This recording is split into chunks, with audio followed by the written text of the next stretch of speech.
Hi everybody, I'm Brent Stafford and this is RegWatch by RegulatorWatch.com.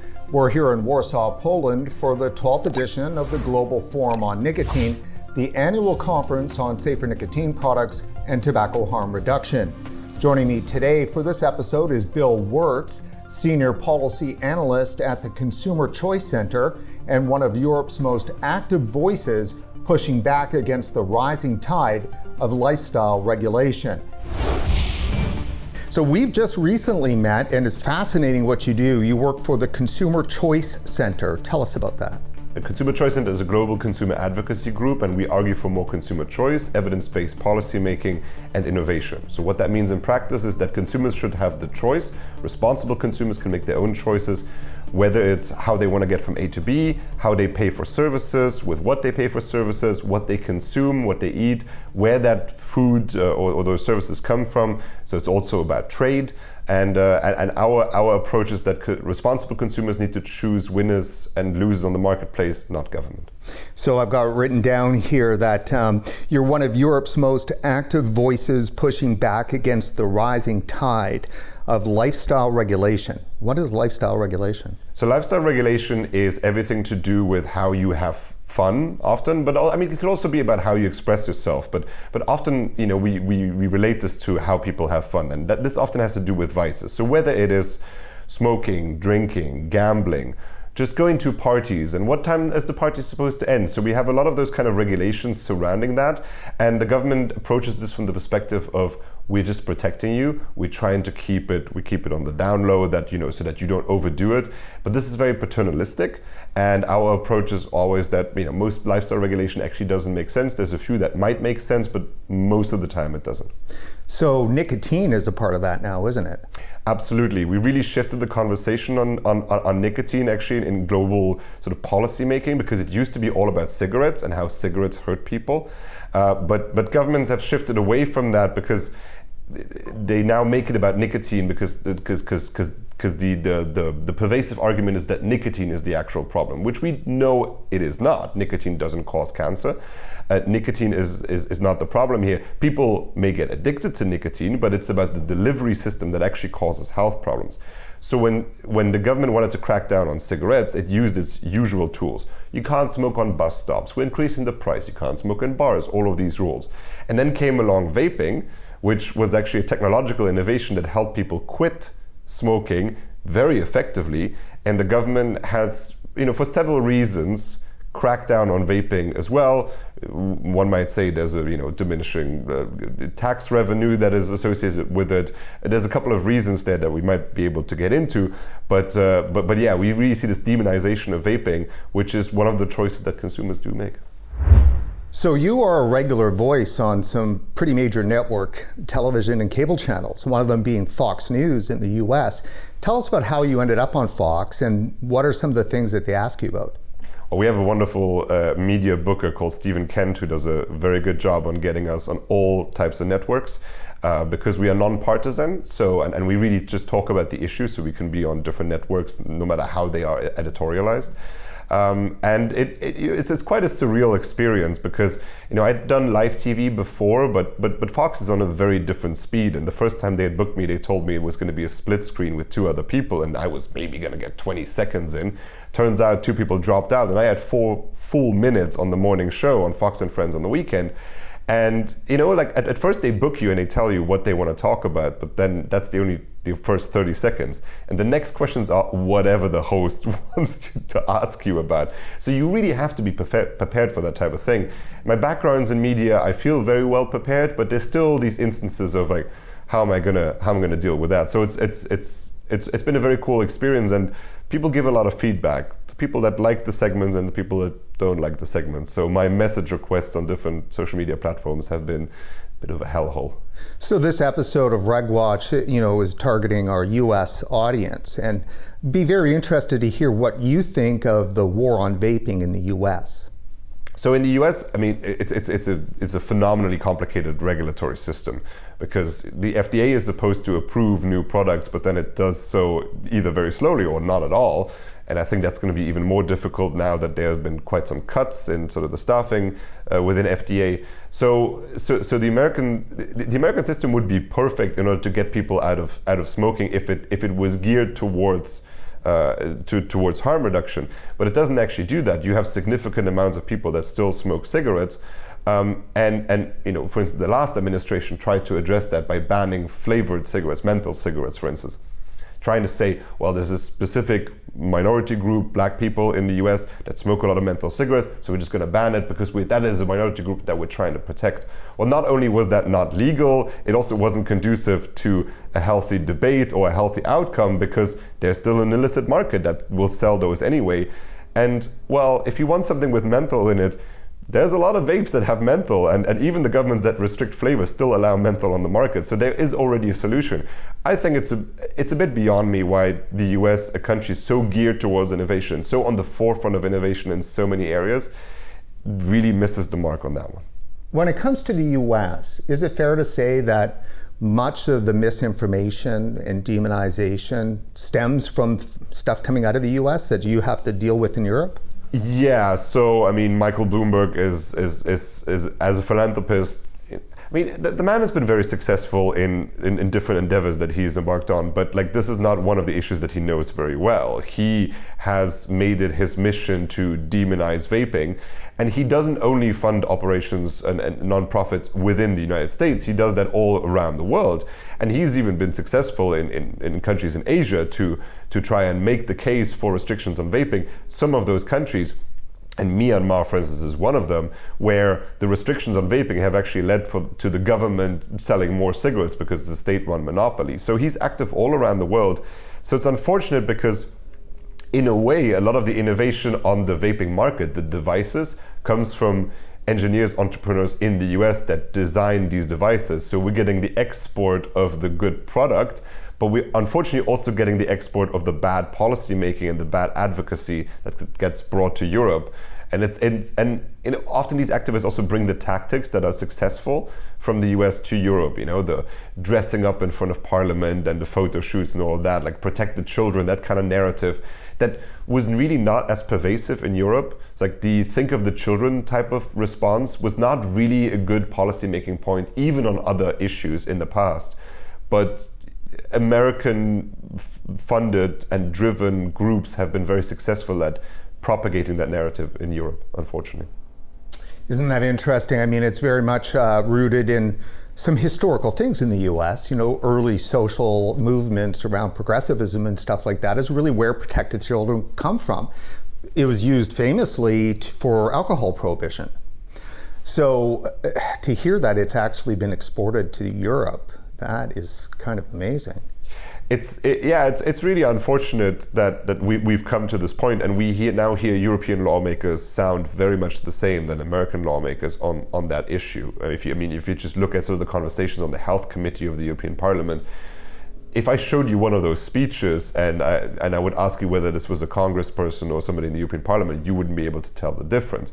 It is really geared towards a unified messaging. It's all bad, it's all the same, and it's like it's big tobacco just trying to push its products again. That is unfortunately the narrative that we have now, which the only thing that makes it easier for us as Consumer Choice Center is that the messaging we do towards policymakers is geared in the same way no matter where we are in the world, because the misconceptions are also the same all around the world.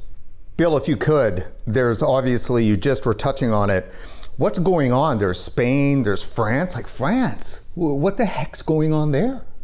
Yeah, so I mean, the French government has actually in the past been fairly okay on vaping because its public health agencies have said that this is a good way to quit smoking, which has actually driven down France's smoking rate to about between 15 and 20%. If you compare that to Germany, it's about a third of the population that smokes in Germany. If you watch French independent movies, you would get the opposite impression and sort of the stereotype that we have of French people. But actually the French government now wants to do more. It wants to restrict pouches, it wants to restrict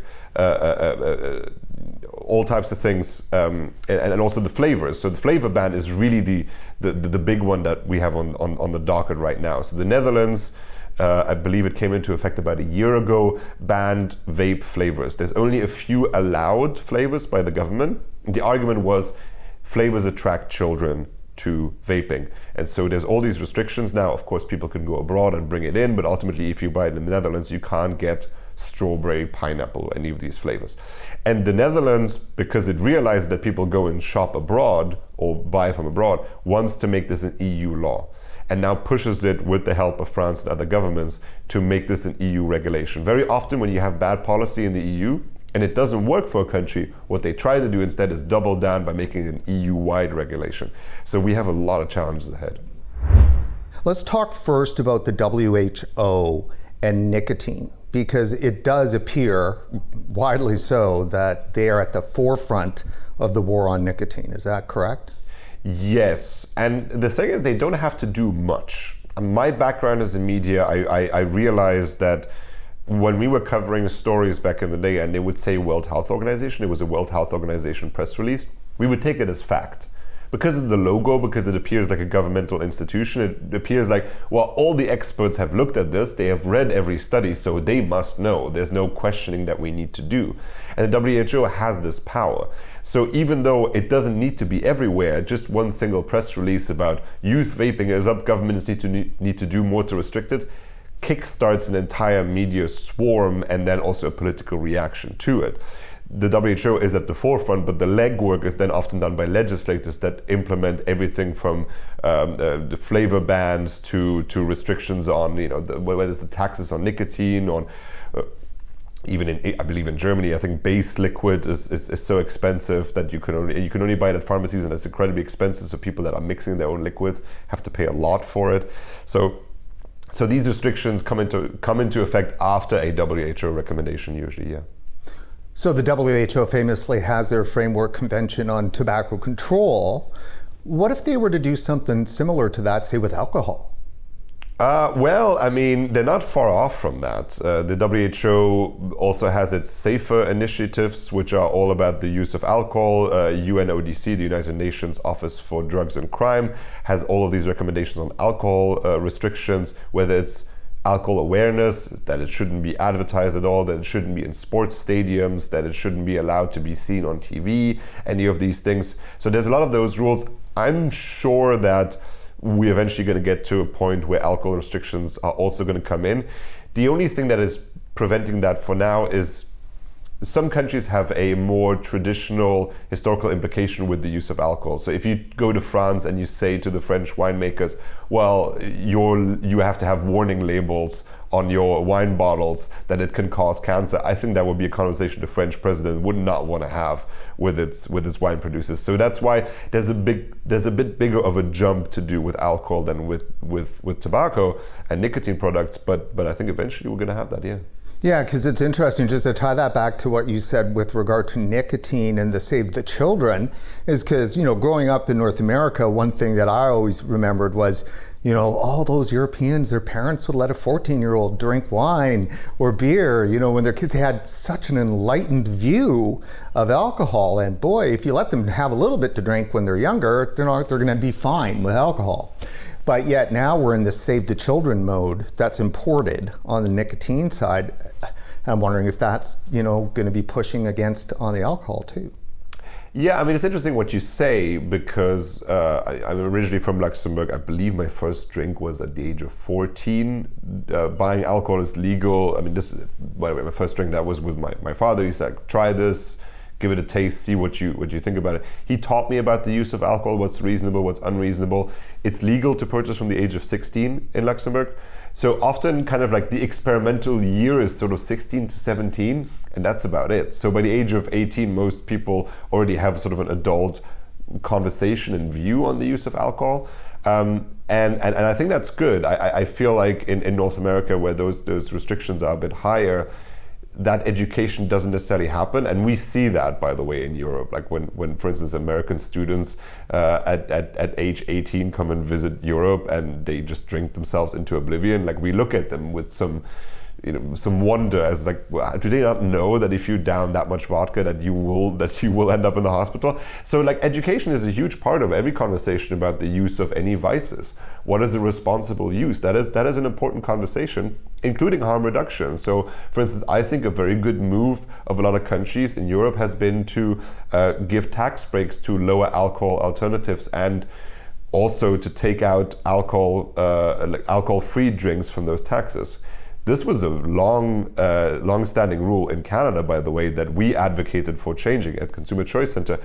For a very long time, up until recently in Canada, alcohol-free drinks were taxed as if they were alcohol, because the alcohol had to be removed. So it was in the initial process of making the drink, you actually make an alcoholic drink. So an alcoholic, like a gin, will have alcohol in it, but then you have a process to remove that. But the government still treated it as an alcoholic drink, so it was priced the same as the alcoholic alternative, essentially. So that's silly, you know. If there's people who want to reduce their drinking habit or quit drinking, give them the alternatives and actually incentivize them to have that alternative. That's a good thing. It's the same reason why I don't understand why vaping products are supposed to be equivalent in price or more expensive than cigarettes. Well, for a lot of people, it's not actually about the health. Sometimes it's just about the money, and that is as good as any reason to quit smoking. So give people those choices. Well, that's amazing that you brought it back to that connection, because that is totally true. When I finally quit smoking, I was 2 packs a day. And geez, that was like $36, maybe $40 a day. I mean, it was a minor cocaine habit, you know? Yeah, it's a lot of money. Crazy, it was a lot of money. And definitely when I chose to switch to vaping, dollars were a big deal about it. The two things were dollars, efficacy, and availability. And all of those things, except for the efficacy, are like the 3 pillars of that have been undermined dramatically. Yeah, and it's affordability, but it's also how easy is it? And I mean, this is also something where I tell people when they you know, there's these restrictions now, for instance, in the UK on the use of disposable e-cigarettes, where we say this doesn't make sense, because if you have a heavy smoker, especially at old age, if you give them a device and you say like, well, you need to clean and replace the coil, you need to mix your own liquids, then you need to charge a device. That's a lot to ask. Giving them a disposable that is ready, and when it's empty, and they either recycle it or throw it away or whatever, that's an easy entry point. You need to have that entry point for people to get into it. So there's a social good to all of this that we need to recognize. Bill, let's turn back to the alcohol conversation for a second, because several weeks back when we first talked, you were mentioning something to me about an organization that I'd never heard of that was involved in pushing this. Do tell, share with our viewers. So this organization is called Movendi International. If you Google this, you find a website, and it looks like any public advocacy website, and it's about what they say the misuse of alcohol, the harms of alcohol. What you realize, though, is that this organization is not just interested in reducing alcohol harms. What it tries to do is make alcohol illegal completely, because this is an old prohibitionist organization. Because I try to find out, what does Movendi actually mean? Does that stand for something? Is it from a different language? Is it an acronym? It doesn't mean anything. I'm not sure how they came up with that name. This organization used to be called the International Order of Good Templars. So this is a 200-year-old prohibitionist organization. It has religious roots, and it was part of the prohibitionist movements in the United States to ban alcohol completely.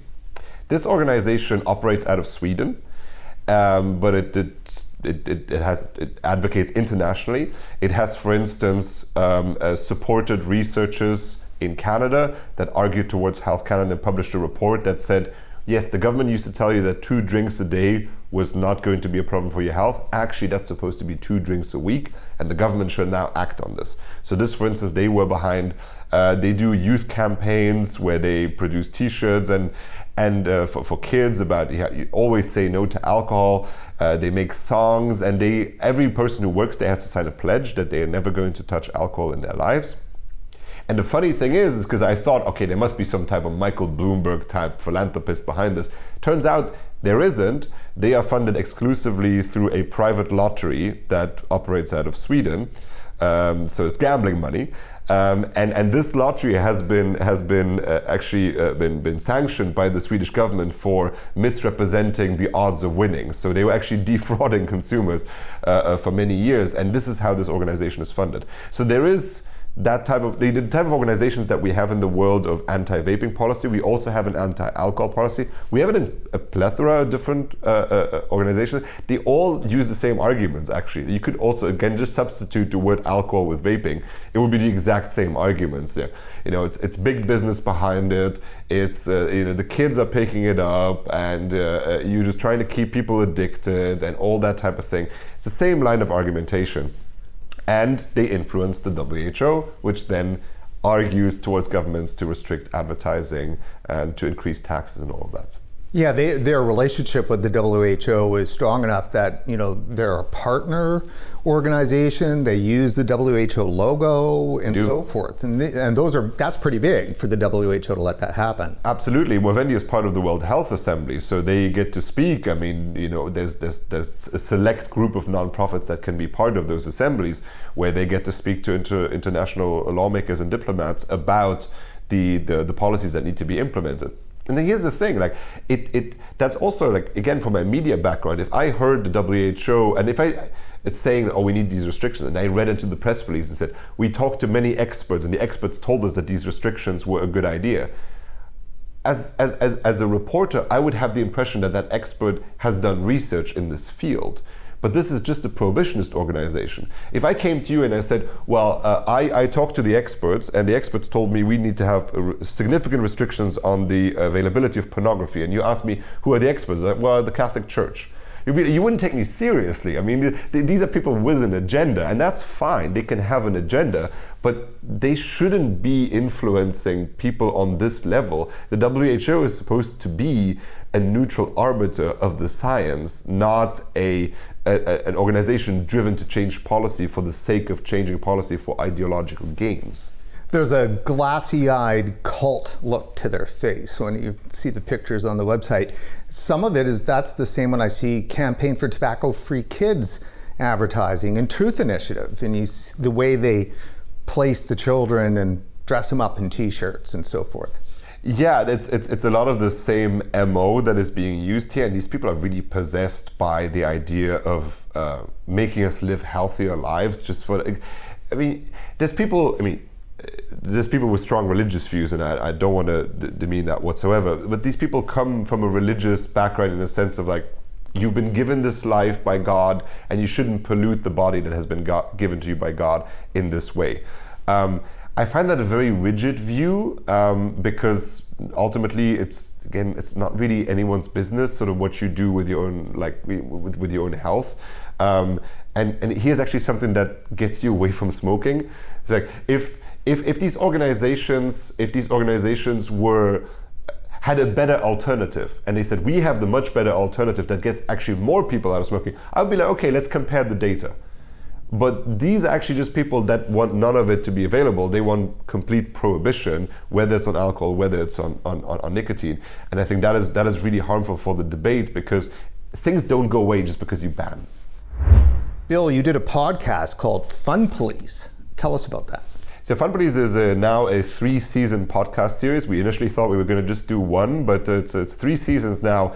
And what we do in Fun Police is essentially look at the opposition to all the things that are fun, all the nanny status of the world, how they think, what they think, how they go about their arguing, how they get funding, because they're not just the Michael Bloombergs of the world that give these organizations money. In many countries in the world, they actually receive government funding. So the government gives an organization money to then lobby itself, which is just silly. I mean, if you're a parliamentarian, you need to have your own mind made up. That's why you were elected. You shouldn't have somebody that you paid lobby you. That's ridiculous. So what we do in Fun Police is look at international institutions, governments, local governments, and we talk to a lot of experts in the field to sort of give people an impression, who are these people that want to restrict everything. And what we also wanted to do, we didn't want to just record a conversation back and forth with people. We wanted to make it into a story podcast so that you can listen to it in the same way you did to Serial, which was very inspirational to me in terms of the podcasting world. I wanted to make something that is accessible, especially to people who don't know much about this and who stumble upon this podcast. So Fun Police is something that, if you know someone who's never heard about sort of the way that we think about these issues, it's a good recommendation. It's a nice listen to in the car. It's about an hour for each episode. And on Apple Podcasts, of course. Everywhere where you get podcasts, it's on the RSS feed, so it's everywhere. Tell us about the University of Bath. Where are they in the, rankings of ideologues? Well, so the University of Bath, they have these projects where they sort of they map out sort of the people who argue against restrictions on vaping or all types of restrictions. They're essentially like, the meme of the guy who connects all the dots on the board, the conspiracy theories that connects all the dots. They're of the impression that the people who push back against vaping restrictions, they're all in cahoots with each other, and what they do is essentially push this big evil that is nicotine onto people. And so they have this Wikipedia type page where they lay out who's associated with who and who are the evil doers in the space. And it's like, honestly, like, if this was about the legalization of cannabis, where a lot of people were working together to make cannabis legal, and they were using different arguments and they had different motivations, and you connected them all to this evil cannabis lobby, you would look very silly today, because we look very differently at cannabis today than we did 40 years ago. I believe we will also look. I'm positive in this view. I believe we will look at vaping in a very different light 40 years from now, and those people who were trying to connect the dots on how evil we are pushing back against anti-vaping policy will look just as silly, and they're one of them. So if you had a chance to sit down with the FDA commissioner or somebody from the CDC in the US, would you have a message for them? I mean, the message would ultimately be there's a lot of there's so much good in not overthinking it. Just allow products on the marketplace and let consumers choose. What I would also tell them is the original story of the success of vaping in the UK. A lot of people think that there was some type of royal commission in the UK that identified vaping as this great smoking cessation tool and harm reduction tool, and that's why. That is actually not what happened. There was, I believe it was a columnist for The Telegraph who was friends with David Cameron. And that guy was like the columnist was a gadget guy, and he had brought back from China an early pen vape. And he's like, "This is really cool. This this is like this gadgety type. It's like an electronic cigarette." And David Cameron was probably like, "Oh, I don't know what this is." But when the early onset of vaping products being available in vape shops came at the time when David Cameron was Prime Minister. And then the columnist before he left working there said, "Whatever you do, don't regulate that stuff." And David Cameron didn't. He didn't. There were no specific regulations being put in place on vaping. So what happened is that the UK had enough years of that market developing to get the data to realize this was actually getting people to stop smoking. So very often doing nothing is the right choice, just allowing the market to sort of find its way. And for the products that are currently not allowed, either the FDA should use the system but use it efficiently to approve products to get on the marketplace, or change it completely and say, well, unless we have a specific objection to it, it is allowed. So it needs to pick and choose. You can't have a system in which the government says, here are all the licensing regulation. Also, by the way, we have not hired enough people to go through that, or we have no interest in going through all of the applications that we currently have. I think that's ridiculous. Like, if you establish a hurdle, give people the way to jump over it. Because currently, like the system that currently exists in the US, it doesn't help people who smoke cigarettes. So Bill, maybe you might have a good answer to this, being that you're from the Consumer Choice Center, is that we seem to always talk about the smoker and getting them to switch to vaping. But then look at the US. There's 20.5 million people who have switched off of smoking to safer nicotine products, but we're not talking about the market for them. We're like, no restrictions to allow the products and access and choice for the people who have already quit. Yeah, we talk a lot about the people that ought to switch away from combustible tobacco. And then we realize that the people who now vape face also all the same types of restrictions that that are, I guess, designed to prevent people from getting into just vaping. And they have they need to be able to continue that, because that was what got them off of cigarettes. the risk that you run when you have these kind of restrictions is that if people find it too difficult to get access to vaping products, they say, oh, might as well go back to smoking, because that is always accessible. At any petrol station you stop, you get access to cigarettes. Very often you don't have a vape store in every corner. So making it easy for people to continue vaping also prevents them from going back to combustible tobacco. And on top of that, it is their choice. That is a choice that they've made, that they want to continue. It's not just a less harmful alternative, it's also their choice, and they get to have that right. In the same way that people who want to buy a six-pack of beer and watch the game have that right too. So let's also protect those people. Yes. So would you agree then, within the advocacy for tobacco harm reduction, that some focus should be put on those people? Yeah, it shouldn't, well, I guess in terms of slogans, it shouldn't just be about people switching, but also keep people's rights to vape. And there is a right to vape, because we live in a free society in which you get to make your own choices.